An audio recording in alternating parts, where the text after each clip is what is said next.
আজ মহাশিবরাত্রি। মহাযোগী ভগবান শিবের আরাধনা চলছে জোর কদমে। আজ হিন্দু সনাতনী ধর্মপ্রাণ মানুষের অভিমুখ শুধুই শিবস্তুতিতে ব্যস্ত। সকাল থেকেই ভগবান শিবকে তুষ্ট করতে নানা উপাচারে ভক্তপ্রাণ মানুষের ঢল নেমেছে প্রতিটি শিব মন্দিরে। গোকুলনগরের উত্তম ভক্ত চমনির গুরু গোরক্ষনাথ মন্দিরে ভক্ত সমাগমে হাজির ছিলেন প্রদেশ বিজেপির সভাপতি রাজীব ভট্টাচার্য। শিব আরাধনার পাশাপাশি সকলের সুখ সমৃদ্ধি কামনা করেছেন মহাযোগীর কাছে। শুনুন রাজীব ভট্টাচার্যের প্রতিক্রিয়া।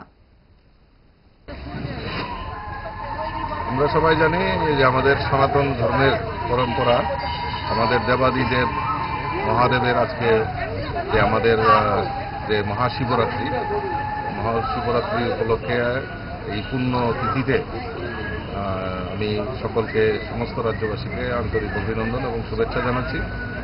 এবং আমাদের এই আরাধ্য দেব দেবাদিদেবের কাছে আমি আহ্বান করছি, প্রার্থনা করছি যে সবাই সুখ শান্তি সমৃদ্ধি যাতে বৃদ্ধি হয় এবং আমরা ত্রিপুরা রাজ্যের আমাদের যে মূল মন্ত্র এক ত্রিপুরা শ্রেষ্ঠ ত্রিপুরা, সেটা গড়ার লক্ষ্যে আমরা সবাই মিলিতভাবে যাতে ত্রিপুরাতে থাকতে পারি। দোষ আপনার ফুড হ্যাবিটে নয়, ভেজালে।